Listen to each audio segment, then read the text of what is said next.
लखन सिया राम,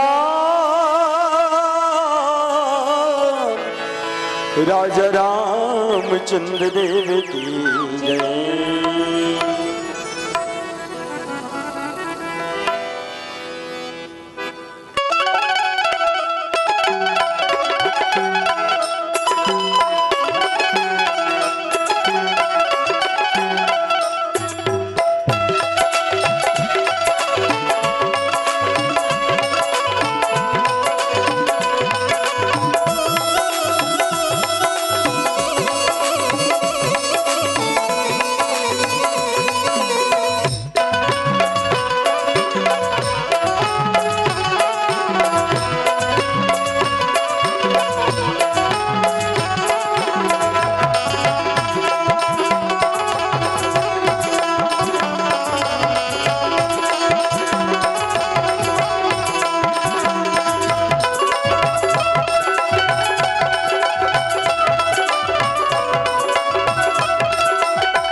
चाहे तय तिरमा रख ले, चाहे तय दुरिहा रख ले, चाहे तय तिरमा रख ले, चाहे तय दुरिहा रख ले, नहीं छोड़े प्रभु तोरे साथ।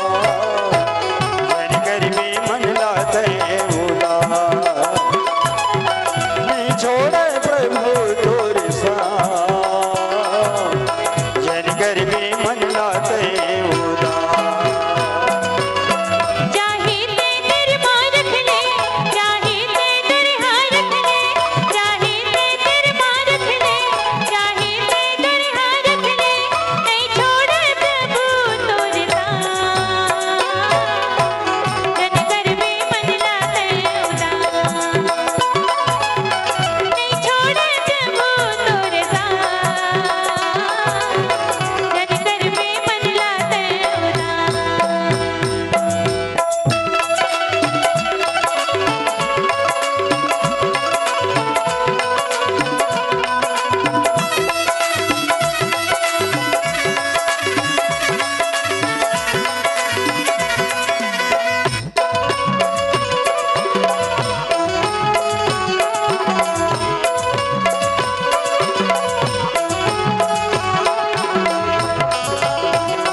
करम के लिखना भैया लिखे विधाता का, करम के लिखना भैया लिखे विधाता का। गोनोला फूल मिले गोनोला काटा, गोनोला फूल मिले गोनोला काटा। चाहे तय राम भजले, चाहे तय श्याम भजले, चाहे तय राम भजले, चाहे तय श्याम भजले, नहीं छोड़े प्रभु तोरे साथ। जन कर में मन लाते उदास, नहीं छोड़े प्रभु तोरे साथ। जन कर में मन लाते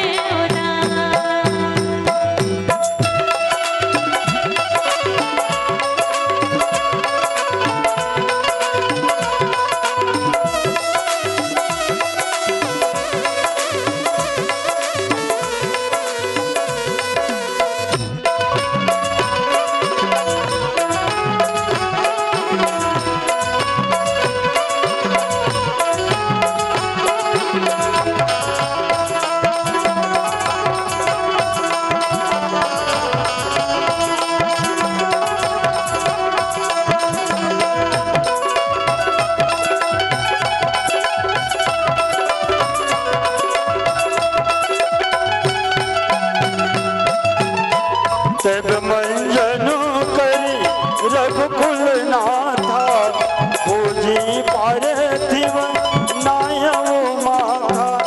शिव सुर सरे करे कर जोरी, मातु मनोरथ गुरवरी मोरी। तुलसी रामायण बनी दुनिया ला तारे पर,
बोल राजा रामचंद्र की जय।